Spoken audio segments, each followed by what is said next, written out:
Friends, ఇవాళ మనం death whisperer part 3 part 1 already explain చేసాం. ఆ సినిమాలో జబ్బలుడు ఉండేవాడు, వాడికి చాలా పెద్ద ఫ్యామిలీ ఉండేది. ఒకసారి దెయ్యం అటుగా పోతా ఉంటే ఇదేదో బాగా పెద్ద ఫ్యామిలీలా ఉంది, ఇందులో ఏమైనా గెలిగితే మిగతా వాళ్ళందరూ నేసేసుకోవచ్చు అని వెళ్లి వాళ్ళ ఫ్యామిలీలో ఒక మెంబర్ ఒక అక్కయ్య బాడీలో దూరింది. ఆ విషయం తెలిసిన జబ్బలుడు ఆ అక్కయ్య వీపుకేసి గుద్ది గుద్ది గుద్ది గుద్ది గుడ్లు బయటకు వచ్చేలా గుద్దాడు. ఆ గుద్దులకి దెయ్యం తట్టుకోలేక నోట్లో నుంచి కక్కుకుంటూ అక్కయ్య నోట్లో నుంచి కక్కుకుంటూ బయటకు వచ్చేసింది. బయటకు వచ్చేసి ఆ జబ్బలుడు, నువ్వు మనిషివా లేకపోతే మానవ మృగానివా నువ్వు? నేను కూడా మనుషులు ఎప్పుడు ఎంత హింస పెట్టలేదు, నువ్వేంట్రా అడుగు వెనుకలాగా అట్ట గుద్దుతున్నావు? నేను పాత నాకు మీ ఫ్యామిలీ వద్దని చెప్పి దెయ్యం ఆ ఫ్యామిలీని వదిలేసి వెళ్ళిపోతున్నావు. వాడు అప్పుడు కూడా వదలకుండా వెంటబడి మరి ఆ దెయ్యాన్ని పట్టుకుని సార్ డైరెక్ట్ గుద్దు వదిలేసాడు. దెబ్బకి ఆ దెయ్యం బెదిరిపోయి పరిగెత్తుకుని పోయి చెట్టు వెనకాల దాక్కుంటది. అంటే సెకండ్ పార్ట్ కూడా వచ్చింది. ఆ పార్ట్ లో దెయ్యం ఎలాగోలా కొన్ని వాళ్ళకి ధైర్యం కూడగట్టుకుని మళ్ళీ రివెంజ్ తీసుకుందామని వచ్చుంటది. ఈసారి గుద్దడం మామూలు గుద్దడం కాదు, కాళ్ళు చేతులు ఎగొట్టి మీద గుద్దాడు. దెబ్బకి డేక్కుంటూ చెట్టు వెనక పారిపోయి ఉంటది సెకండ్ పార్ట్ లో. వీడు అప్పటికి వదల్లా, చెట్టుతో పాటు మొత్తం చెట్టు వెనక దాక్కుంటే చెట్టుతో పాటు తగలెట్టేస్తాడు. అంతే, చచ్చిపోయింది. అంత అవమానంతో బతికుడు మాత్రం ఏం చేసింది చెప్పండి, చచ్చిపోయింది. ఇప్పుడు పార్ట్ 3 మూడో సినిమా అనమాట. మూవీ స్టార్ట్ అవగానే ఒక విలేజ్ ని చూపిస్తాడు. ఇప్పుడు కాదు, 1930-40 ఆ టైంలో ఇక్కడ ఒక ఆంటీ ఒక బేబీని పట్టుకుని పారిపోతా ఉండదన్నమాట. చాలా మంది సోల్జర్స్ సైనికులు ఇప్పుడు వెంట పడుతుంటారు. ఇప్పుడు లగెత్తుకుంటూ వెళ్ళి నది కనిపిగా నదిలో దూకేసి ఫాస్ట్ గా వెళ్తుంటే నీళ్లు ఎక్కువ అయిపోవడం వల్ల ఇప్పుడు దేవుడా నేను చచ్చిపోయినా పర్లేదు కానీ వీడు బతకాలి అని గట్టిగా వస్తా ఉంటే ఆ పనికి మాలిన సోల్జర్స్ బేబీని చంపేసి ఈవిడ వదిలేస్తారు పాపం. దీని తర్వాత ఆవిడ అలా విలేజ్ లోపలికి వెళ్ళి అలా దేవుడి గుడి దగ్గరికి వెళ్ళి అక్కడికి వెళ్ళి గట్టిగా వస్తూ దేవుడిని తిడతా ఉంటది. నేను అడిగింది ఏంది, నువ్వు చేసింది ఏందని చెప్పి ఆ దేవుడిని తిడుతూ అక్కడ సామాన్లని తగలబెట్టేస్తూ ఉంటది. జనాల కోపం వచ్చి ఆవిడ తంతది. ఇప్పుడు ఆవిడ అలా లోపలికి వెళ్ళిపోయి మొత్తం అంతా మంట పెట్టేస్తూ ఆడ గుడిగా ఉంది కదా అది మొత్తం కాల్ చేస్తూ ఆవిడ కూడా మంట పెట్టుకుంటూ మీ అందరి మీద ఖచ్చితంగా రివెంజ్ తీసుకుంటా నేనని చెప్పి శపథం చేసి చచ్చిపోతుంది. వెంటబడింది చంపింది కూడా సైనికులే. వాళ్ళని వదిలేసి వీళ్ళ మీద ఇంకా రివెంజ్ తీసుకుంటా అని చెప్పి శపథం చేసింది. ఇప్పుడు యాక్ ఫ్యామిలీని చూస్తాం. యాక్ అంటే మన జబ్బలోళ్ళండి, వాడి నేమ్ యాక్. ఆ జబ్బలోడు ఫ్యామిలీ చూస్తాం, బాగా పెద్దది. ఇంకా లాస్ట్ మూవీస్ లో అయితే ఆ చంపడాలు చంపించుకోవడాలు గుద్దడాలు గుద్దించుకోవడాలు ఇట్లాంటివన్నీ చాలా అయ్యాయి. ఒక ఏడాది పాటు బాగా గట్టిగా అయ్యాయి. బట్ ఇప్పుడైతే 2 సంవత్సరాలు అయిపోయింది, అందరూ అన్ని మర్చిపోయి ప్రజెంట్ లాస్ట్ ఏడాది నుంచి ప్రశాంతంగా బతుకుతున్నది. అయితే ఫస్ట్ మూవీలో ఒక అమ్మాయి వాళ్ళ ఫ్యామిలీలో చచ్చిపోయి ఉంటది కదా,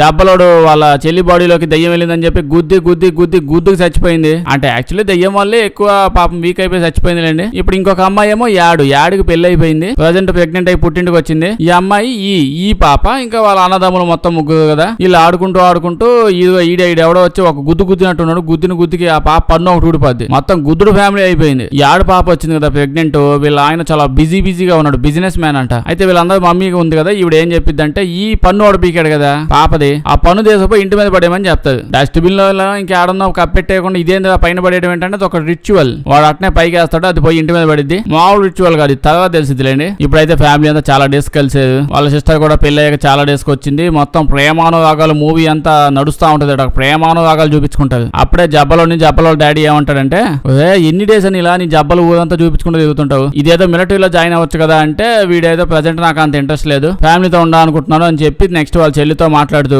చనిపోయిన వీళ్ళ చెల్లి వీళ్ళందరినీ ఇలా ప్రశాంతంగా హ్యాపీగా చూసి హ్యాపీగా ఉంటదేమో అని చెప్పి అనుకుంటూ ఉంటాడు. అది ఆవిడ గుద్దు చంపేసిలా ఆవిడ ఆత్మ. దీని తర్వాత ఏమంటాడంటే వీడికి కూడా ఆర్మీలో జాయిన్ అవ్వాలని ఉంది కానీ వీడు వెళ్ళిపోతే మళ్ళీ ఇంట్లో ఏమైనా అయిద్దేమని భయపడుతున్నాడు. వాళ్ళ తమ్ముళ్ళు అన్నదమ్ములు ఇద్దరు వాళ్ళు వచ్చి మేమేం పిల్లపత్తి లాగా అనిపిస్తున్నావా, నీకు గాని పెద్ద జబ్బలు ఉన్నాయి చూపించుకుంటూ దిగుతాం, మాకు ఉన్నాయి మేము చూపించగలం, నువ్వు వెళ్ళిపోయిన ఇంటిని మేము చూసుకోగలం అని చెప్పి అంటాడు. అలా గొడవ చేసుకుంటూ ఉంటారు. ఇప్పుడు మనం ఈ పాప ఉంది కదా, ఈ పాప తనకేదో భయంకరంగా నల్లగా ఏదో కనిపిస్తుంది. ఇంట్లో అంతా తెల్లగానే ఉన్నారు కదా, నల్లగా కనిపిస్తుంది అనుకోవద్దు. నల్లగో దయ్యం లైఫ్ లోకి వచ్చిందని చెప్తున్నా. ఇంటి మీద పన్ను పడేసావు కదా, ఆ పన్నుని దయ్యం ఎత్తకపోయి ఉంటది. మామూలుగానే ఫస్ట్ సినిమా చూస్తే తెలిసి ఉంటది అసలు ఆ దయ్యం ఎక్కడి నుంచి వచ్చింది. లాస్ట్ టైం కూడా మనిషి బాడీ లోపలికి ఎట్టా వెళ్ళాలి, ఎలా వసపరుచుకోవాలి, ఇలాంటి రకరకాల టెక్నిక్స్ అవన్నీ దానికి ఏమీ తెలీదు. పొజెస్ ఎలా చేయాలో ఒకే ఒక పద్ధతి తెలుసు. ఇంట్లో లోపలికి వచ్చి ఎవరో ఒక పన్ను ఓడబీక్కొని పోతే ఆ పన్నుని యూజ్ చేసి అది చేసుకుంటది. వీళ్ళని చూస్తే ఇప్పుడు పన్ను ఓడబీకి డైరెక్ట్ కొంప మీద పెట్టేది ఆ దయ్యం వచ్చి తీసుకోపో అని చెప్పి. ఫస్ట్ సినిమాలో అంత దారుణంగా జరిగితే ఏమన్నా నేర్చుకోవాలి, కొంచెమైనా భయం భక్తి ఉండాలి కదా. అది అంత చీప్ గా తీసిపడేస్తే అట్ట దయ్యాన్ని. అంటే దయ్యం ఏం చేస్తారు, ఆ జబ్బలో ఈసారి దయ్యం వస్తే దాని పళ్ళు ఓడగొడతారని చెప్పి ధైర్యం.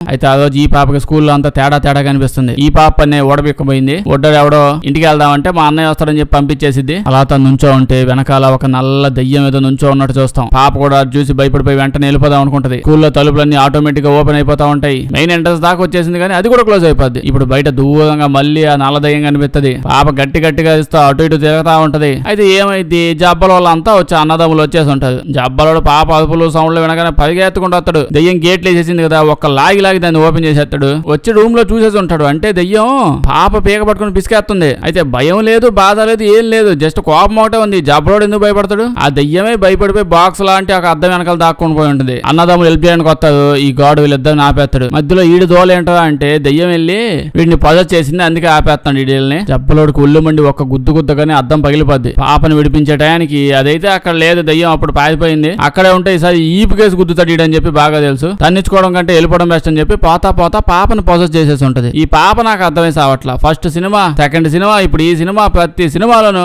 ఫస్ట్ దెయ్యం ఈ పాపకే పట్టింది. లిటరల్లీ జస్ట్ దెయ్యం వచ్చి పట్టించుకోవడానికి పాపను పెట్టేమన్నట్టు పెట్టుంటది. ఆ దెయ్యం ఈ జబ్బలోడి చేతిలో తన్నించుకోవడానికే పుట్టినట్టుంటది. ఈడేమో కనిపిస్తున్న వాళ్ళందరినీ గుద్దడానికే పుట్టినట్టుంటాడు. అయితే మరి చిన్న చెల్లి కదా, చిన్న చెల్లిని కొట్టలేడు లోపల దెయ్యం ఉన్నా. అయితే ఎంత ఫైట్ చేసినా ఈ గుద్దే అంత సీన్ అయితే లేదు. లోపల ఎంత దెయ్యం ఉన్నా సరే పాపకి ఇలా అయితే పని జరగదని చెప్పి దెయ్యం మేడకి పాట పాడడం మొదలు పెట్టింది. అంత దారుణంగా ఉంటది ఇంత గొంతు. పాట పాడితే వీళ్ళు ఎందుకు వెళ్ళిపోతారంటే, పాట అంటే ఉత్త పాట కాదు, ఆ దెయ్యం ఈ గ్యాప్ లో ఇన్నేళ్ళలో కొత్త పాట నేర్చుకుంది. ఆ పాట ఏంటి? ఆ పాట ఎవడన్నా పాడితే అంటే చుట్టుపక్కల ఉన్న వాళ్ళందరూ నిద్ర పట్టేసింది. ఈ సైడ్ తమ్ముళ్ళందరూ ఆల్రెడీ గొడవ పెట్టి నిద్రపోతున్నారు. ఈడు ఆ పాట విన్నా నిద్ర పట్టకుండా ఉండడానికి ఒకప్పుడు కొత్త టెక్నిక్ నేర్చుకున్నాడు. ఏం లేదు, లైట్ వెలిగిస్తాడు. లైట్ వెలిగించి చేయి కాల్చుకుంటా ఉంటాడు. చాలా కష్టపడుతూ ఉంటాడు అలా చేయడానికి. ట్రై చేస్తూ ఉంటాడు. బట్ పొజెస్ అయిన వీళ్ళు చెల్లి అలా నవ్వుకుంటూ దగ్గరికి వచ్చి ఉఫ్ అంటది. ఉఫ్ అని వదగానే వాడు ఇంకా పడిపోతాడు, నిద్రపోతాడు. కట్ చేస్తే అంత నైట్ ఇంట్లో ఉంటాడు. అంటే ఎత్తుకెళ్ళిపోయింది ఆ పాపని. ఇప్పుడు వీళ్ళ దగ్గరికి చేతబడి విద్యలు తెలిసిన ఓ తాత వీళ్ళ దగ్గర ఎప్పుడు ఉంటాడండి, ఆయన కూడా వస్తాడు. ఆ తాతని జబ్బలో అడుగుతాడు, తాత ఇట్ట అయింది, ఆ రోజు నేను ఆ దెయ్యాన్ని గుద్దుకి అది లిటరల్లీ రక్తం కక్కుని మళ్ళీ నీ జోలికి నేను ఎప్పుడన్నా వచ్చా అంటే చెప్పుచ్చుకొట్టున్నాను అని బతిమలాడుతూ నా గుద్దుకు అక్కడ ఎప్పుడు చచ్చిపోయింది, అయిపోయింది. అలాంటిది మళ్ళీ ఎలా వచ్చింది తాత అని అడుగుతాడు. దానికి ఆ తాత ఏమంటాడంటే, నువ్వు గుద్దుకి ఆ దెయ్యం మళ్ళీ బతికొచ్చిందంటే ఎవరైనా నమ్ముతారు? అసలు ఆ దెయ్యం కూడా నమ్మదు. ఏంటి నువ్వు గుద్దిన తర్వాత కూడా ఇంకా బతికే ఉన్నాను అని చెప్పి అదే షాక్ అయింది. ఖచ్చితంగా ఇది మన లాస్ట్ సినిమాల దెయ్యం అయితే కాదు, అది ఇంకేదో కొత్త దెయ్యంలా ఉంది. ఇదేదో బ్లాక్ స్పిరిట్ లా ఉందంటే జబ్బలోడు అదంతా నాకు తెలీదు. ఏం చేయాలో అది ఒకటే చెప్పు. అసలు ఇప్పుడు అది ఎక్కడుంది ఆ దెయ్యం, దాని డొక్కలో కొద్దాలా వీపు మీద కొద్దాలా, అంతే సింపుల్ విషయాలు చెప్పు అని చెప్తే తాత కూడా ఆవేశపడి నువ్వు ఎవరిని పెడితే వాళ్ళని కొద్దమాక, ముందు మీ చిన్న చెల్లి ఎక్కడుందో మనం కనిపెట్టాలి, దానికోసం ఒక చిన్న గేమ్ ఆడాలి అంతే. మీ సిస్టర్ చనిపోయేలా అలా ఆవిడ ఫస్ట్ సినిమాలో గుద్ది చంపేసాడు, ఆ చెల్లి యొక్క స్పిరిట్ ని పిలిపిద్దాం. ఎంతైనా తను ఆత్మే, ఇప్పుడు తీరుతున్న దెయ్యాలు కూడా ఆత్మలో ఏదో రకంగా బంధువులు రిలేషన్ ఉండొచ్చు, కనుక్కుందాం. ఇప్పుడు ఆ చెల్లి దెయ్యం ఆత్మని ఎలా పిలవాలి, వీళ్ళు నలుగురు కూర్చోబెట్టి రూల్స్ అండ్ రెగ్యులేషన్ చెప్పి ఆ గేమ్ ఎలా ఆడాలో చెప్తాడు. సింపుల్ విషయం, అగరబత్తులు 4 వెలిగించి మీ ఫోకస్ మొత్తం మీ చెల్లి ఆత్మ మీదే ఉండాలి. ఏదో కహానీలు బట్టి డిస్ట్రాక్ట్ అయ్యి అది ఇదని ఏది పడితే అది ఆలోచించకూడదు. సెకండ్ రూల్, ఏదైనా అవనివ్వండి, ఇప్పటికిప్పుడు ఆ దెయ్యం మీ చెల్లిని తీసుకొచ్చేసి అయ్యో మీ చెల్లి తప్పితే నేను తీసుకుపోయానండి మళ్ళీ ఇంట్లో డ్రాప్ చేయడానికి వచ్చాయని చెప్పి ఒక మాట అనింది అనుకోండి, అప్పుడు కూడా మధ్యలో ఆపకూడదు గేమ్. ఎందుకంటే మన మ్యాటర్ అది కాదు. ఇప్పుడు ఆత్మ వచ్చింది, దానికి ఆత్మ అది ఏడో శ్మశానంలో పడి తిరుగుతుంటే దాన్ని మనం బలవంతంగా పిలిచాం, మర్యాదలు చేసి పంపించాలి. దాన్ని పిలిచింది మనం కాబట్టి దానికోసం ఇప్పుడు గ్లాస్ మీద ఏలు పెట్టి గేమ్ ఆడతాం కదా, గ్లాస్ మీద ఏలు పెట్టి గేమ్ కంప్లీట్ గా ఆడాలి. అది కంప్లీట్ అయ్యేదాకా తీయకూడదు. మూడోది, ఆ గ్లాస్ మొత్తం పగలగొట్టమాకండి, మీకు దండం పెడతా, ఆ గ్లాస్ పగలకూడదు. ఆ గ్లాస్ పుట్టిటి నుంచి మా వైపు తెచ్చింది, అది పగిలిపోతే నన్ను పగలగొట్టింది. ఇది రీజన్ ఇది కాదు, అది అసలు డిఫరెంట్ రీజన్. గేమ్ రూల్స్ ని బట్టి గ్లాస్ పగలకూడదు. ఇప్పుడు అంతా ఏళ్ళు పెట్టి స్టార్ట్ చేస్తారు, సౌండ్లు వస్తా ఉంటాయి. వచ్చింది మా చెల్లిదేమేనా అంటే నేనే ఎస్ అంటది. దాని తర్వాత ఈ పాప మన చెల్లి ఎక్కడ ఉంది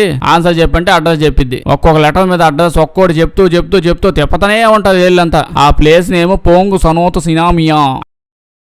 ఆ చిన్న తమ్ముడు జబ్బలోడు తమ్ముడు ఏమంటాడంటే, ఏ నువ్వు నిజంగానే మా చెల్లివేనా అసలు అని చెప్పి అడుగుతాడు. తాతేముడే ఈ చెత్త క్వశ్చన్లు అడగమాక మధ్యలో డిస్టర్బ్ చేయకూడదు అన్నానా. అంతే సడన్ గా మొత్తం లైట్స్ ఆన్ ఆఫ్ అవుతూ డిస్టర్బ్ అయిపోతా ఉంటది. గ్లాస్ తెగుతుంది. ఇప్పుడు మామూలు తెగుతుంది, రంగులు ఆడటం కంటే ఫాస్ట్ గా డొయ్య అని దిగుతుంటాయి. లైట్లు వెలుగుతా ఉంటాయి, ఆన్ అవుతా ఆఫ్ అవుతాయి, ఫోటోలు పడిపోతున్నాయి. ఆ స్పీడ్ ని ఎవరు మ్యాచ్ చేయలేకపోతున్నారు. జబ్బలోడు తప్ప మిగతా అందరూ ఏళ్ళు తీసేసి ఉంటారు. ఇప్పుడు ఎంత స్పీడ్ గా వెళ్ళినా అసలు వీడు చెయ్యి దీట్లా, ఆ దయ్యం వల్ల కాట్లా, ఆ స్పీడ్ ఇంకా మెయింటైన్ చేయలేకపోతుంది. జబ్బలోడు అంటే వాడు జబ్బలతో తిప్పుతున్నాడు. అది దాని వల్ల కాక గ్లాసే పగల కొట్టేసింది. అప్పుడు తాత చెప్తాడు, జరగాల్సిన 3 దరిద్రాలు చేసేసారు కదా, స్టార్టింగ్ లో చెప్పిన 3 రూల్స్ అతిక్రమించేదే. గ్లాస్ పగలకూడదన్నాడు, ఏళ్ళు తీయకూడదన్నాడు, డిస్టర్బ్ చేయకూడదన్నాడు. నన్ను అడిగితే ముసలోడు డిస్టర్బ్ చేసినట్టున్నాడు. వాడు జస్ట్ నువ్వు మా చెల్లివేనా దెయ్యాన్ని అడిగాడు అంతే కదా. కట్ చేస్తే సడన్ గా జబ్బలవాడు అడవిలో తేల్తాడు. అక్కడ ఇవిడికి జపనీస్ సోల్జర్స్ కనిపిస్తుంది. 1940 టైంలోకి ఎక్కడికో పోయినట్టున్నాడు. అలా గుహలో పోతా ఉంటే వీడు కూడా ఫాలో అవుతూ ఉంటాడు. అంటే జబ్బలోడు ఎక్కడ ఉన్నట్టు ఎవరికి తెలియదు. దగ్గర పోతే గుహలో ఒక ముసలావిడ కూర్చో ఉంటది. ముసలావిడ భయంకరంగా మంత్రాలు చదువుతా ఉంటది. దాని దెబ్బకి ఆ అక్కడ ఉన్న సోల్జర్స్ అంతా వాళ్ళే కాల్చుకొని వాళ్ళే కోసుకొని అలా చచ్చిపోతారు. కట్ చేస్తే దయ్యం డైరెక్ట్ గా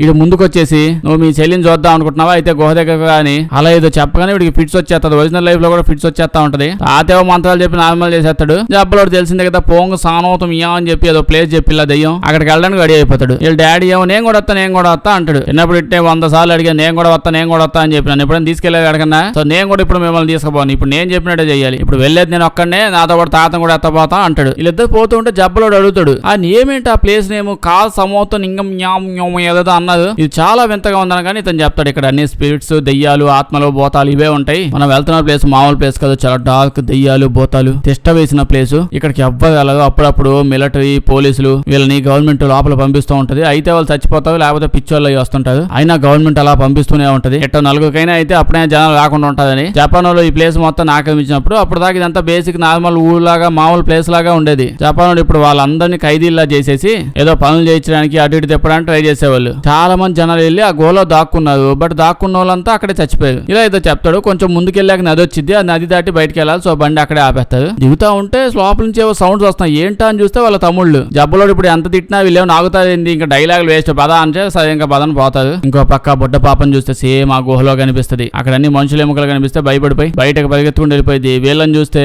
యాకు యాడు యోడు వీళ్ళ నేమ్స్ అవే. ఈ యాడు బ్యాచ్ మొత్తం జబ్బలోడు ఆధ్వర్యంలో పోతా ఉంటారు. అలా వీళ్ళు పోతూ ఉంటే సడన్ గా నది లోపల కూడా దెయ్యాలు ఆత్మలు ఉన్నాయని తెలుస్తుంది. ఒక ఆత్మ అలాగే వీడి తమ్ముడిని నీళ్ళ లోపలికి అలా లాక్కొని స్పీడ్ వెళ్ళిపోయింది. మానవుడు పరిగెత్తుకుంటూ వచ్చి కత్తి తీసుకుని దీపం మీద పొడుస్తాడు. అంది దెయ్యాలు ఆత్మల్ని కత్తులతో పొడి చంపేస్తుంటాడు. ఒక 2 ఆత్మలు అయితే తుపాకీ తీసుకుని కూడా లేపేస్తుంటాడు. ఈ సినిమాలో ప్రతి ఒక్క ఆత్మల్ని దెయ్యాల్ని ఆత్మల్లాగే ట్రీట్ చేస్తుంటాడు. ఈ జబ్బలోడు ఈ ఆత్మలన్నింటినీ ఆకురేవుడి బ్యాచ్ లా చూస్తుంటాడు. మన తాత మీద కూడా దెయ్యం పడింది. అతను తన మందశక్తులు అవి యూజ్ చేసి ఒక యానిమల్ స్పిరిట్ నా దెయ్యం మీద పంపించేసి దాన్ని నాశనం అయిపోయేలా చేస్తాడు. దెయ్యాలన్నాక ఇలా కొంచెం రెస్పెక్ట్ ఇచ్చి ఈ విధంగా చంపాలి. ముక్కు మీద గుద్దుతా డొక్క మీద గీకుతా ఏంది అని దెయ్యాలనుకుంటున్నావు లేకపోతే మనుషులు అనుకుంటున్నాడా? ఇప్పుడు అందరూ కలిసి నీళ్ళలో ఈత కొట్టుకుంటూ ఫాస్ట్ గా వెళ్ళిపోతాడు. ఇంకా తాతను అడుగుతాడు సాంగ్ మియా ఆడుందంటే అది ఖచ్చితంగా ఈ చుట్టుపక్కల ఎక్కడో ఉండాలి. అది ఎగ్జాక్ట్ తెలియక ఖచ్చితంగా చుట్టుపక్కల ఉంటదని చెప్పి అంటాడు. ఎవరైనా హెల్ప్ చేస్తే బాగుండని చెప్పి అనుకుంటూ ఉంటాడు. ఇంకో పక్క పాపను చూస్తే పరిగెత్తుకుంటూ ఫాస్ట్ గా వెళ్తా ఉంటే 2 భయంకరమైన ఆత్మలు దెయ్యాలు కనిపిస్తాయి. ఆత్మలు వచ్చి పాపను పట్టేసుకుంటాదనే టయానికి ఆ పాప పక్కనే బండరాయి తీసుకుని పడేలు అని కొట్టిద్ది. ఇంకో దెయ్యం కూడా వస్తుంటే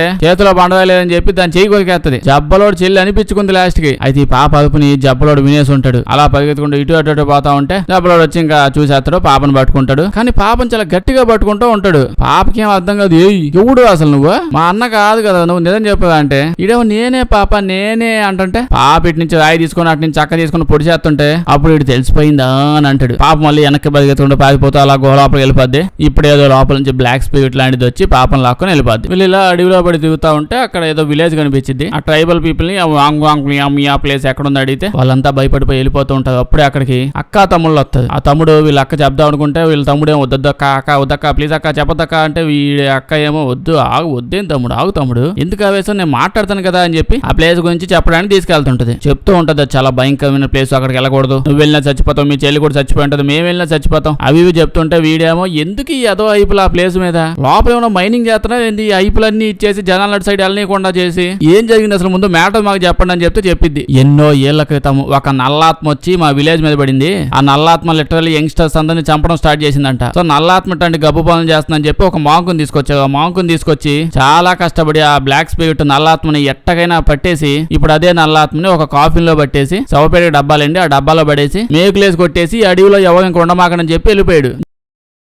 జనాలు ఏమనుకున్నారు ఆ మాంకులు అలాగే చెప్తుంటారులే మనది ఏముంది డబ్బాలో పెట్టి మేకులు కొట్టేసా కదా నల్లాత్మ బయటకు రాదు ఏడ దిగుదామని చెప్పి జనాలు చుట్టుపక్కల తిరుగుతా ఉన్నారు. అప్పటికే ప్రశాంతంగా బతుకుతున్నారు నల్లాత్మ బయటకు రావట్లేదు. బట్ జపాన్ వాళ్ళు వచ్చి ఇన్వేజన్ చేశారు. జపాన్ ఇన్వేజన్ తెలుసు కదా మామూలు మ్యాటర్ కదా అసలు జపాన్ వాళ్ళు అంతకుముందు శాంతంగా ఉండే శాంత పౌరులు కాదు. దాని గురించి నెక్స్ట్ ఫ్యాక్ట్ వీడియోలో డిస్కస్ చేసుకుందాంలేండి. జపాన్ వాళ్ళు వీళ్ళ విలేజ్ మీద పడి వీళ్ళ ఫుడ్ లాక్కోవడం జనాల్ని కొట్టడం వీళ్ళ మిస్యూజ్ చేసుకోవడం ఇట్లాంటివి చేస్తూ ఉంటే ఆ ఊళ్ళో ఒక మంత్రకెత్తుంది. ఆవిడ చాలా మంది ఆ విలేజ్ లో పోగేసుకుని మన జీవితం ఎలాగో సంగనాగిపోయింది చాలా దరిద్రం నడుస్తుంది. ఇంతకు మించి చండాలం అవడానికి మన దగ్గర మిగిలింది ఏం లేదు. ఇప్పుడు మనం అంతా కలిసి ఆ గుహలో పోతాం. నల్లాత్మ ఉంది కదా ఆ శవపేటికి డబ్బాలో పడుకుంటా ఉంది. ఆ మాంక్ ఇంకా బయట దిగుతా ఉంటాడు. బయటకు వచ్చి అంటే లాగి పెట్టి కొడతాడు. ఎందుకులా బయటకు వెళ్దాం అని చెప్పి అది లోపలే పడుకుంది బయటకు అట్లా మనం దాని దగ్గరికి వెళ్ళి దాన్ని మేలు గులుపుదాం లేగు ఆ మాంక్ ఎప్పుడో వెళ్ళిపోయాడు అని చెప్తే అది బయటకు వచ్చి ఖచ్చితంగా జపాన్ వాళ్ళు చంపేసిద్ది అని చెప్పి ప్లాన్ వేసారు. ఆ ప్లాన్ ప్రకారం చాలా మంది ఊళ్ళో ఉన్న గుహలో కూర్చోబెట్టి ఆవిడ ప్రాసెస్ ఏదో స్టార్ట్ చేసిద్ది ఆ నల్లాత్మను బయటకు పిలవడానికి. రక్తము కోడిగుడ్లు ఇంకా చేపలు కోళ్ళు మేకలు అన్ని బలిస్తుంది బానే అన్ని రకాలు చేసి మేకలు ఉడబీకి డబ్బా ఉడబెక్కని నల్లాత్మ బయటకు వచ్చేసింది. నా చుట్టుపక్కల ఇన్ని యదోపములు జరుగుతాయని నాకు అర్థం అవుతుంది. సో ఖచ్చితంగా మాంక్ ఈ చుట్టుపక్కల లేడని నాకు తెలుస్తుంది. ఇంకా హ్యాపీగా వచ్చి బయటకు వచ్చింది. బయటకు వచ్చాక చూస్తే అదేమో మంచి ఆత్మ, నల్లాత్మ వచ్చి రాగానే బయట ఉన్న వాళ్ళని ఆ లోపల ఉన్న అందరిని చంపేసింది. కానీ ఆ మంత్రగత్తెకి 2 పిల్లలు, వీళ్ళిద్దరిని మాత్రం చంపకుండా వాళ్ళ ముగ్గురిని వసప చేసుకుని దాని కింద అండగా అసిస్టెంట్ కింద పెట్టుకుంది. జబ్బలోడు కల్లో కనిపించింది, బుడ్డ పాపని ఎత్తపోయింది. మొత్తం వీళ్ళే ఆత్మ మొక్కలు అయిపోయి ఇలా బాడీ లోపలికి వెళ్ళిపోయింది. వీళ్ళు ఇప్పుడు అడవిలో పడి తిరుగుతా ఉన్నది. ఇలా వీళ్ళకి ఎక్స్ప్లెయిన్ చేస్తూ ఉంటారు జబ్బలోడు వాళ్ళ బంధువులు అందరికి. మీకు అర్థమైంది కదా, అక్కడ నల్లాత్మ ఉంది, వాళ్ళ బంధువులు కూడా అడవిలో పడి దిగుతుంటారు. మీరు ఎంతమంది బంధువులు వేసుకున్నా మీ ఫ్యామిలీ అంతా వేసుకొచ్చినా అది అస్సలు పడిచుకోదు, అందరూ చంపేస్తుంటది, ఎలా మాకండి అని చెప్పి సజెషన్లు ఇస్తున్నారు. జబ్బలోడు ఏమో నీకు వాళ్ళ ట్రాక్ రికార్డ్ తెలిసావు కానీ నా ట్రాక్ రికార్డు అసలు మీకు తెలిసి ఉండదు. చచ్చిపోయిన దెయ్యాలు కొన్ని చోట్ల దిగుతూ ఉంటాయి, వాళ్ళ దగ్గరికి వెళ్ళి వాళ్ళతో మాట్లాడు, అప్పుడు చెప్తాయి నా గురించి. మేము మా చెల్లి దగ్గరికి వెళ్తాం, మా చెల్లిని ఇంటికి తీసుకొని వెళ్ళిపోతాం. దెయ్యాలు ఎన్ని ఉంటే వాటి అన్నింటిని మా వెనకే మనం కావాలంటే మా ఇంటికి తీసుకుపోయి వాటిని కూడా మేపుతాను నేను. అంత మించి మమ్మల్ని పీకేది ఏం లేదు పదా అని చెప్పి అంటాడు. అక్కడ ఇప్పుడు బాగా నైట్ అయిపోయింది, ఇంకా రెస్ట్ తీసుకుందాం అంటుంది. నెక్స్ట్ రోజు మీతో పాటు మేము కూడా వస్తాం, ఆ ప్లేస్ కి తీసుకెళ్తాంలే మేము అని చెప్పి చెప్తుంది. అంతా ఓకే అని చెప్పి పడుకో ఉంటారు. బట్ జబ్బలోడికి మాత్రం వాళ్ళ చెల్లి అదుపులు వినిపిస్తా ఉంటాయి అటు సైడ్ అడవిలో నుంచి. దూరంగా పొజెస్ అయి ఉన్న వాళ్ళ చెల్లి కనిపించింది. దీడికి ఎవరు నువ్వు మా చెల్లిని చెప్పి తుపాకి చూపిస్తుంటే అలా కట్ చేయకుండా సడన్ గా వీడు మట్టి లోపల 7 డబ్బాలు అంటే వీడిని 7 లాగా పూర్తి చేసి పెట్టినట్టు మట్టి కింద ఉంటాడు. ఏదో భయంకరమైన సౌండ్లు వస్తా ఉంటాయి, చుట్టుపక్కల దెయ్యాలు దిగుతున్నట్టు. పాపం బాగా లేత కొత్త దెయ్యాలు అనుకుంటే వీడి గురించి ఏమీ తెలియదు. ఇంకో పక్క వీళ్ళేమో వీళ్ళందరికీ వీడు కనిపించలేదు, ఏదో జరిగినట్టుందని చెప్పి అడవిలో పోతా ఉంటే ఇలాంటి టైంలో మోస్ట్లీ ఏమవుతా ఉంటాయి, వీడు గట్టిగా అరుస్తా ఉంటాడు లోపల. ఆ సౌండ్స్ విని వీళ్ళందరూ వెళ్ళి తవ్వి వాడిని బయటకు లాగాలి. అంత లేదు, వీడు ఆల్రెడీ కింద నుంచి గుద్ది ఆ 7 డబ్బా మట్టి మొత్తం వాడి తవ్వేసుకుని పై దాకా వచ్చేస్తాడు. పైకి వచ్చి నేను ఏడా ఉన్నా అని చెప్పి చెయ్యి ఊపుతా ఉంటాడు. అంత సడన్ గా భూమిలో చెయ్యి రాగానే ఇంకా దెయ్యాలంటే సచ్చుండే వాడే చూసి భయంతో. ఇటు పక్క ఇంట్లో చూస్తే అదే మన జబ్బలోడు ఇల్లు అంతా ఇంట్లో ఉన్నది. అక్కడ వాళ్ళ ఇంట్లో కూడా ఏవేవో సౌండ్స్ వస్తా ఉన్నాయి. వాళ్ళ చెల్లి ప్రెగ్నెంట్ కదా, ఆ కళ్ళు ఓపెన్ చేసి చూడగానే వాళ్ళ చెల్లి దెయ్యం రూపంలో వాళ్ళ చిన్న చెల్లి అలా వచ్చి రాగానంటే ఇవిడ ప్రెగ్నెంట్ కదా, దగ్గరకు వచ్చి నీకు ఖచ్చితంగా కొడుకే పుడతా అని చెప్పి దెయ్యం అలా నాకుద్ది. నీ కొడుకు పుట్టగానే నేను దాన్ని తినేద్దాం అనుకుంటున్నాను, నువ్వేమనుకుంటున్నావు అని అడిగితే అక్క ఏమో అంతా బానే ఉంది, ఇప్పుడు నువ్వు నాతో ఎలా చేసావు సేమ్ అట్నే మా అన్నయ్య జబ్బలోడు ఉంటాడు, వాడి దగ్గర కూడా చెయ్యి అంటే దెయ్యం ఏమో నేను బాను, వాడి దగ్గర మాత్రం నేను పోనంటే బాను, వాడు నన్ను కొడతాడు, నేను పోనంటే బానంటది. వాడు కొడుతుంటాడు, నేను సైలెంట్ గా ఉంటాను అనుకుంటున్నావు అని చెప్పి వెంటనే తుపాకి తీసుకుని తుపాకితో కాలుద్ది. దెయ్యం అక్కడి నుంచి మాయమైపోద్ది. కాకపోతే చదువుతా ఉంటది, ఏదో పాట పాడుతా ఉంటే నిద్రపోతాదని చెప్పి ఇలా ఫ్యామిలీ దగ్గరికి వెళ్ళి కదిలిచ్చి వాళ్ళని భయపెట్టడం ఇవన్నీ జరిగే పని కాదని చెప్పి ఇలా అర్థమైపోయింది. అందుకే కొత్త పాట నేర్చుకొని వచ్చింది. ఏదన్నా పాడతావు ఇలా కళ్ళు పడిపోతుంది, ఆ తర్వాత ఇలా పడుకున్నాకే ఏదైనా చేయాలి. ఈ అమ్మాయి కూడా పాప నిద్రలోకి వెళ్ళిపోద్ది. మేలుకోవడానికి చాలా గట్టిగా ట్రై చేసేది కానీ అస్సలు వల్ల కాదు. ఏదో ఒకటి ఆలోచించడానికి ఏదో ఒకటి చేయడానికి ట్రై చేస్తూ ఉంటుంది, నిద్ర ఎలాగైనా పోకూడదని చెప్పి. సేమ్ ఇట్లాంటివి నేను కూడా నైట్ టైం చేస్తా ఉంటాను. ఎవరికి అర్థం కాదు. బట్ ఈవిడ కూడా చాలా ట్రై చేసేది కానీ ఈవిడ వల్ల కాలేదు. ఇంకో పక్క వీళ్ళు అడవిలో పోతా ఉంటారు. పోతూ ఉంటే ఇవిడ చెప్పిద్ది ఆ నల్లాత్మ ఊళ్ళో జనాలు చంపేసింది, సోల్జర్స్ ని కూడా చంపేసింది, ఇప్పుడు వాళ్ళ దెయ్యాలు పోతాలై అడవిలో దిగుతున్నాడంట. అప్పుడే తాత భయపడి అమ్మ దేవుడు దేవుడు దేవుడు దేవుడు దేవుడు అని చెప్పి బంధం పెట్టుకుంటా ఉంటే దాంతోపాటు మంత్రాలు కూడా చదువుతా ఉంటే ఇవిడ చెప్పిద్ది మీరు ఇట్లాంటివి ఏం చేసినా ఇక్కడ పని చేయవు, నల్లాత్మ చాలా స్ట్రాంగ్ గా కట్టుదిట్టంగా అష్టదిగ్బంధనం చేసింది, మీరు ఎన్ని మంత్రాలు వేసినా ఇక్కడ పని చేయవని చెప్పింది. కావాలంటే ఆ చెట్టుకు మొత్తం గోళీలు కట్టుకునే చూడండి, ఆ గోళీలు తీసుకోండి, ఈవిల్ స్పిరిట్స్ దెయ్యాలు కానీ మన దగ్గరగా వస్తున్నాయంటే ఆ గోళీలు గసగస వణుకుతాయి, అప్పుడు మనకు అర్థమైపోయింది అని చెప్పింది. జబ్బల వాళ్ళ తమ్ముళ్ళేమో దెయ్యాలు వస్తే ఆటోమేటిక్ గా గోళీలు వణుకుతాయి, మనకు సపరేట్ గా గసగస వణికే గోళీలు అవసరం లేదు అని చెప్పి అంటారు. మీద గుర్తా ఒక్క గోళీ తీసుకున్నాడు కానీ వీళ్ళు తీసుకుంటారు. ఇప్పుడు అలా దగ్గర పోతూ ఉంటే చిన్న తమ్ముడికి దూరంగా పాప కనిపించింది, అదే వాళ్ళ పాపే. ఇల్లేంది ఇక్కడ ఉందని చెప్పి చెప్పకుండా వెనకే పరిగెడతాడు ఆ అమ్మాయి వెనక. దెబ్బకి ఈడు కూడా మిస్ అయిపోయాడు గుంపులో నుంచి. ఈడు తప్పిపోయిన కాసేపటికి ఇలా వెలిగిద్ది. యాక్చువల్లీ ఆత్మలు చాలా గట్టిగా ట్రై చేసి వీడిని దూరం పెట్టాయన్నమాట. ఈడు అటు ఇటు పోతా ఉంటే ఆ మావాయి ఆ మంత్రగొత్తల్లా నల్లాత్మ వీడిని ఆక్రమించుకుంది కదా, దూరం నుంచి అది కనిపిస్తూ ఉంటే నేను చంపేస్తాను ఆగే అని చెప్పి దాని మీదకి వెళ్ళిపోతుంటే నువ్వేందో వచ్చేది నేనే వస్తున్నాగని చెప్పి ఇదే మీదకి వచ్చేసింది. ఇల్లేమో అందరినీ ఎత్తుతా ఉంటారు. సడన్ గా వీళ్ళ బాల్స్ అన్ని ఊగుతా ఉంటాయి, అంటే దెయ్యాల దగ్గరకు వచ్చేస్తానే అర్థం. వీళ్ళకి ఇన్స్ట్రక్షన్స్ అస్సలు కదలమాకండి, అవి దగ్గరకు వస్తున్నాయి, అప్పుడే మనం ఏదైనా చేయగలం అని చెప్పి సడన్ గా సైలెంట్ అయిపోతారు. సైలెంట్ అయ్యే టైంకి నిజంగానే ఇక్కడికి ఆత్మలు వస్తాయి. ఆత్మలు మామూలు ఆత్మలు కాదు, అడవి ఆత్మలు ఇవి. అడవిలో జంపింగ్ చెప్పంగా ఆటలాడుతూ ఉంటాయి, ఓ చెట్టు మీద నుంచి ఇంకో చెట్టు మీద కట్ట ఎగురుతా ఉంటాయి. అందుకే చెప్తా ఉంటారు కదా when you are in Rome be a Roman అని చెప్పి. అడవుల్లో ఉన్నాయి కాబట్టి ఆత్మలు కూడా అడవి ఆత్మలు అవ్వాలి, సిటీలో ఉంటే సిటీ ఆత్మలు అవుతాయి. ఇప్పుడు తుపాకులతో వచ్చిందాన్ని వచ్చినట్టు కాలుస్తూ ఉంటాయి కానీ వీడికి ఏం దెబ్బలు తగలట్లా. ప్రతిసారి ఆత్మలు తగులుతాయి, గుద్దితే తగులుతాయి కానీ మామూలుగా ఎందుకు తగులుతాయి. అప్పుడు అక్క తమ్ముళ్ళు చెప్తారు వీటిని ఇలా కాదు మంట పెట్టి కాల్చాలి అని అనగానే అలాగే మంటతో కాలుస్తూ ఉంటాం. నిజంగానే అవి మాడి మసిపోతుంటాయి. దీని తర్వాత అక్కయ్య వాళ్ళ తమ్ముడు జబ్బలోడి దగ్గరికి వచ్చి నువ్వు ఇట్ట తుపాకులు పట్టుకుని దిగడం నాకు అస్సలు నచ్చలేదు, తుపాకులు నువ్వు పడే నిప్పుతోనే కాల్చాలి అంటాడు. జబ్బలోడేమో దానికి కలుస్తూ ఉంటే ఏమొచ్చిందిరా, మొత్తం ఫ్రస్ట్రేషన్ గాడిలో ఉన్నావు నువ్వు, అసలు ఏదో మామూలుగా ట్రై చేసి ధైర్యం కోసం పట్టుకున్నా అని అంటా ఉంటే అప్పుడే ఇంకో తమ్ముడు వాడు నది దగ్గరికి వస్తాడు. లాల పోసుకోవడానికి పోయాడు, మధ్యలో వాళ్ళ తమ్ముడు ఆత్మ కలిసి దాన్ని స్నానం చేసుకున్నా అని చెప్పి వాడిని కూడా నది లోపల జపక్కన లాగేస్తుంది, ఆ నీళ్ళ లోపల లాగేస్తుంది. ఇప్పుడు ఇంకో తమ్ముడు కూడా మిస్ అయిపోయాడు. ఇలా వీళ్ళైతే గుహ దాకా వచ్చేసి ఉంటారు. గుహ దాకా వచ్చాక చెప్తాడు సేమ్ ఇదే గుహని నా కల్లో చూసానని చెప్తాడు. ఇప్పుడు పోతూ ఉంటే గుహ లోపల గోడల మీద ఏవో పెయింటింగ్లు కనిపిస్తా ఉంటాయి. మోంక్ అతను గీసాడంట. జబ్బలోడు సడన్ గా వాళ్ళ చెల్లి కనిపించింది. వాడు వెనక ముందు ఆలోచించకుండా పాప వెనకాల అలా పరిగెత్తుకుండా పోతుంటాడు. ఇటు ఫాస్ట్ గా పోతుంటాడు. బాగా ముందుకెళ్ళాక మాయమైపోద్ది. వెనకాలే అక్కయ్య కూడా వచ్చి ఉంటది హెల్ప్ కోసం. వీళ్ళిద్దరు ఇలా గుహకు ఒక సైడ్ ఉండిపోతారు. సో స్పిరిట్స్ వస్తా ఉంటాయి. తమ్ముడు గాడు తాతతో చెప్తాడు, తాత ఇందాక నీకు బాల్స్ ఇచ్చిలా బాల్స్ పట్టుకుని దాంతో గుద్దమని చెప్తాడు. గుద్దుగాని దెయ్యాలని పగిలిపోయి చచ్చిపోయి మాయమైపోతా ఉంటాయి. ఈ విషయం గానీ జబ్బలోడు చెప్పుంటే వాడు 2 గుద్దులతో అడవిలో ఉన్న దెయ్యాలన్నీ ఒక్క దెబ్బకి చంపిపడేసి ఉంటాడు. ఈ పాటికి ఈ విషయం వాడికి చెప్పాల్సి నీటికి చెప్తుండేది. ఇలా దగ్గరికి మామూలు దెయ్యాలు కావాలంటే పెద్ద పెద్ద అనకొండలు వస్తాయి. జబ్బలోడు కత్తి తీసుకుని పాముల్ని కసక్కను కోసేస్తాడు తలకాయల్ని. ఇప్పుడు పాముల తలకాయలు ఊడిపోయి ఉంటాయి కదా, ఇప్పుడు వాడి తలకాయల ప్లేస్ లో మనుషుల తలకాయలు వస్తాయి. అంటే ఆ ముసలావిడ ఇంకో ఇద్దరు వాళ్ళ పిల్లలిద్దరిని దెయ్యాలు చేసేసని చెప్పి దెయ్యాల తలకాయలు సర్వెంట్ల తలకాయలు వస్తాయి. ఇటు మళ్ళీ తలకాయలు కోసేస్తుంటాడు. మనిషి అయితే ఏంటి పాము అయితే పాము దగ్గర కోసేస్తా మనిషి బొక్క లెక్క. ఆ తలకాయలు కూడా ఊడిపోతే వీళ్ళు వెళ్ళిపోతారు. ఇంకా వీళ్ళు ఏదో పాములు కప్పలు ఏమై వచ్చినా కోసేసా ఉన్నాడు. మనుషుల్లో పోవడం బెస్ట్ అని చెప్పి వాళ్ళు ఇంకా నార్మల్ పొజిషన్ లోకి వచ్చేస్తారు. మా అంతర్గత పిల్లలు ఇంకో పక్క అక్కాయి జబ్బలోడు ఇద్దరు ఇక్కడ దాకా వచ్చి ఉంటారు. ఆ శవపేటగా 7 డబ్బా వల్ల నల్లాత్మది అక్కడ దాకా వచ్చేసి ఉంటారు. వచ్చి చూస్తే కింద వాళ్ళ ఫ్యామిలీ మొత్తం కింద కూర్చొని ఉన్నారు. ఇందాక ప్రెగ్నెంట్ అయింది కదా వాళ్ళ చెల్లి, ఆవిడని తీసుకొచ్చారు. ఆ బొడ్డ చెల్లి ఆ బొడ్డ అమ్మాయి ఉంది, ఆ అమ్మాయిని తీసుకొచ్చారు. ఇద్దరు తమ్ముళ్ళు వాళ్ళిద్దరిని కూడా బొట్టలు వేసుకుని అందరిని ఫ్యామిలీ మొత్తం ఇక్కడ కూర్చోబెట్టినట్టుంది. వాళ్ళందరినీ విడిపిస్తూ ఉంటాడు. వాళ్ళ చెల్లిని కూడా విడిపిస్తా ఉంటే వీడు నిజంగా మా అన్నేనా మళ్ళీ మాయ ఉన్న జరుగుతుందా అని చెప్పి భయపడిద్ది. బట్ డౌట్ పడినా ఇంతమంది ఇక్కడ ఉన్నారంటే ఖచ్చితంగా ఇది మా ఫ్యామిలీ అని చెప్పి లాస్ట్ ఓకే నో ప్రాబ్లం అంటది. అందరు ఇంకా చేతులు కాళ్ళు విప్పేశారు కదా, ఇంకా హ్యాపీ ఏం ప్రాబ్లం లేదు పదండి చెప్పి ఇంటికి పోతా ఉంటే బొడ్డ పాప యాడగా పోయేది మీరు అని చెప్పి ఆపేస్తుంది. ఏదిమే ఎందుకు ఆపేమే అంటే ఇది ఇంకా పాజిటివ్ స్టేజ్ లోనే ఉంది. మాటి దీనికే బట్టి దెయ్యం అది కూడా నార్మల్ గా పట్టదు, లాస్ట్ దాకా ఉంటది. ఇంకో పక్క వాళ్ళ తమ్ముళ్ళు వాళ్ళని చూస్తే వాళ్ళకి కూడా దెయ్యం పట్టిందిలేండి. యాక్చువల్లీ ఇప్పుడు వీళ్ళందరూ కలిసి పాట పాడుతూ ఉంటారు. గ్రూప్ సాంగ్ కాదులేండి, జస్ట్ ఆ దెయ్యం నిద్ర వచ్చే పాట పాడగానే వీడు కళ్ళు పడిపోతాడు జబ్బలోడు. ఇప్పుడు జబ్బలోడు కళ్ళు ఇప్పు తీసి చూస్తే ఆ జబ్బలోని షర్ట్ ఇప్పు తీసి మరి ఏలాడ తీసి పెట్టేదే. మామూలుగా ఏలాడ తీసి పెట్టచ్చు కదా, ఎందుకు ఇప్పుడు ఆ షర్టు కూడా బీకి మరి అక్కడ ఏలాడ తీసి పెట్టాల్సిన పని ఏమొచ్చింది? వేరే మనుషులు అయితే టేవన్ చేశారు అనుకోవచ్చు. ఈ దెయ్యం ఈ ముసల్దానికే వచ్చింది. ఈ ముసల్దా ఎందుకు ఇప్పుడు షర్ట్ ఇప్పి చూడాలండి? జబ్బలోడు అక్కడ ఏలాడుతూ అడుగుతాడు, ఏంది అసలు నీ బాధ ఏంది? ఆ ఎదురుగా ఉన్న మంత్రగత నీకు ఏం కావాలి? మా ఫ్యామిలీని తెచ్చిందని ఓకే, ఏదైనా చెంప ఉండడం ఇంకేదైనా చేయడం చేస్తుండాలి, ఏం చేయాలి అయ్యాడ పడేసావు. వాళ్ళని వదిలేస్తే నన్ను షర్ట్ ఇప్పు మరి ఏలాడ తీసి పెట్టావు, ఇంకా నేను ప్యాంట్ ఇప్పలేదు, ఇంకా ఏదో మ్యాటర్ చెప్పిసావంటే అప్పుడు ఆ మంత్రగత చెప్పింది కూడా మా అక్క ఈ ప్రపంచంలో ఏమీ అపంశోభం లేదు కానీ ఏమీ తెలియని అక్కాయి మా అక్క దయ్యం అక్క. ఫస్ట్ సినిమాలో మా అక్కని ఎట్ట గుద్దావు తెలుసా? నీకు అసలు గుర్తుందా నువ్వు ఎట్ట కొట్టావు? నువ్వు కొట్టిన కొట్టుడికి మా అక్కకి నడువులు పట్టేసి మా దయ్యం అక్కకి నడువులు ఇవ్వకపోవడం వల్ల ఎక్కడ పోయినా డేక్కుంటా పోయేది. సెకండ్ పార్ట్ లో వద్దు మే మళ్ళీ వాడి దగ్గర పోవద్దు, నడువులు ఏదో కొట్టుకున్నావు, మళ్ళీ పోతే సార్ వాడు ఏమి మీద కొడతా తెలీదు, వద్దు అంటూ నీ దగ్గర వచ్చింది. ఈసారి నువ్వు దాని మీదకి ఎక్కి తొక్కావు, దెబ్బకి 2 మొక్కలైపోయి ఆడేపడి చచ్చిపోయింది. ఎందుకుగా ఆ రోజు పాపం అట్ట కొట్టావు? పశ్చాత్తాపంతో చచ్చిపోయింది.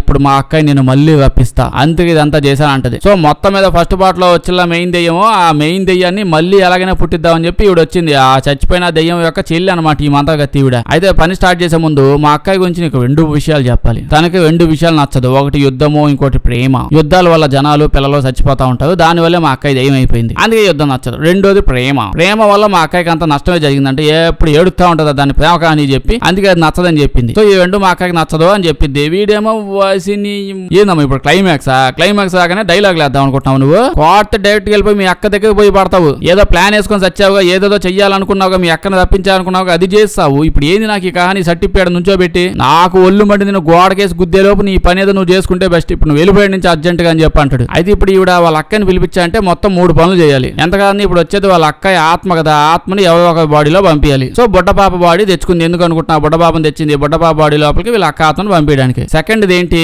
వాళ్ళ అక్కని కుక్కని కొట్టినట్టు కొట్టిన వాళ్ళ యొక్క రక్తం, అంటే నేను రక్తం తీసుకోవాలి, అది కూడా తీసుకుంటాడు. జబ్బలో రక్తం తీసుకుంటది. మూడోది ఒక పవిత్రమైన ఆత్మ కావాలి. నువ్వు మాత్రం కాదు, అది నువ్వు పవిత్రమైన వాడు కాదు, వదిలితే ఇప్పుడు నన్ను కైమా కొట్టి చంపిపడేస్తావు నువ్వు, అంత టట్టంటోటి. నాకు పవిత్రమైన ఆత్మ కావాలి. ఆ పవిత్రమైన ఆత్మ ఏదో కాదు, మీ చెల్లికి పుట్టబోయే బేబీ రక్తము సామాన్లని తీసుకొచ్చి మంచిగా నువ్వు దాన్ని తీసపోయి ఏదో ఒక బావి ఉంటదిలేండి, ఆ బావిలోంచి నరకం ఓపెన్ అయిపోయింది అంటే వాళ్ళ ఆత్మను తీయడానికి అందులో పోసిద్ది. ప్రాసెస్ మొత్తం జరుగుతూ ఉంటది. అప్పుడే మన తాత ఒకటి ఉండడం మర్చిపోయినట్టున్నది. ఆయన వచ్చి తుపాకితో కాల్చేస్తాడు ముసలమంతా గతిని. అప్పుడే జబ్బలోడు మనం కాల్చలేమని చెప్పావు కదా, ఎట్ట కాలుస్తున్నావంటే ఈ దెయ్యాలకి మెర్క్యూరీ అవి నచ్చదంట.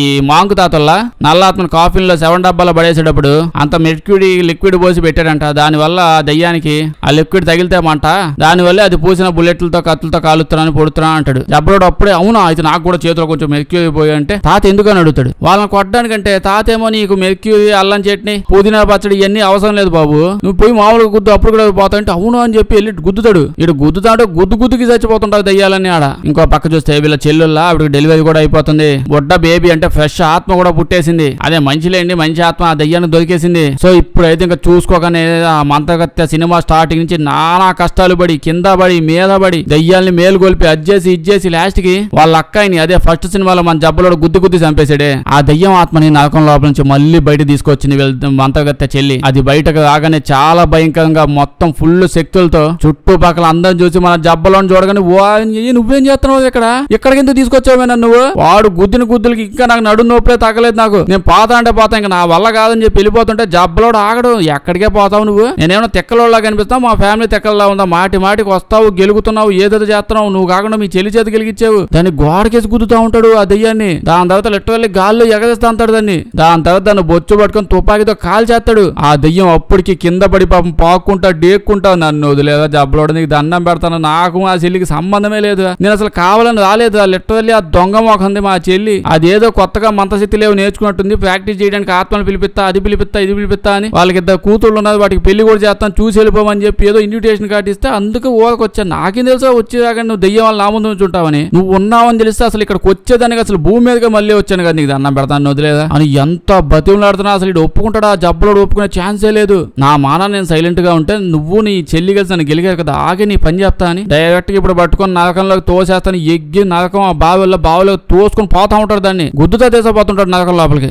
దెయ్యం ఇక నీకు దండం పెడతాను, నువ్వు మాత్రం నరకం లోపలికి రావద్దా? ఆడ ప్రశాంతంగా పోతున్నా, అక్కడికి వస్తే నువ్వు అక్కడ కూడా వదలవు, నువ్వు వెళ్ళిపో అని తోసేస్తే మనోడు బయటకు వచ్చేస్తాడు. అది ఒక్కటే ఇంకా నరకం లోపలికి వెళ్ళిపోద్ది. ఈడు ఇలా బయటకు వచ్చి చూడగానే తాతల్లా ఎంతసేపు మంత్రశక్తులతో హెల్ప్ చేశాడు అతను పాపం అక్కడే చచ్చిపోయి ఉంటాడు. ఏదో దయ్యం పోతా ఆడో డొక్కలో పడి చెల్లిపోయినట్టుంది. తాత ఆడపడి చచ్చిపోతా ఉంటే అంత ఎమోషనల్ అయిపోతుంది. ఎంత చేసిన తాత చచ్చిపోయాడు, అగరబత్తిలు వెలిగించి బాధపడుతూ ఉంటా. సినిమా అయిపోద్ది. చేస్తే లైక్ చేయడం మర్చిపోద్ది. కొంచెం బాగా వింత సినిమాలు ఏమైనా ఉంటే చెప్పండి, చేద్దాం. అందరూ చూసేసిన సినిమాలు వద్దు. వీడియో వేస్తే మీ ఫ్రెండ్స్ కి షేర్ చేసేయండి. సబ్స్క్రైబ్ చేయడం మర్చిపోవద్దు, లేకపోతే మన వీడియోస్ నోటిఫికేషన్ మీకు రావు. Thank you.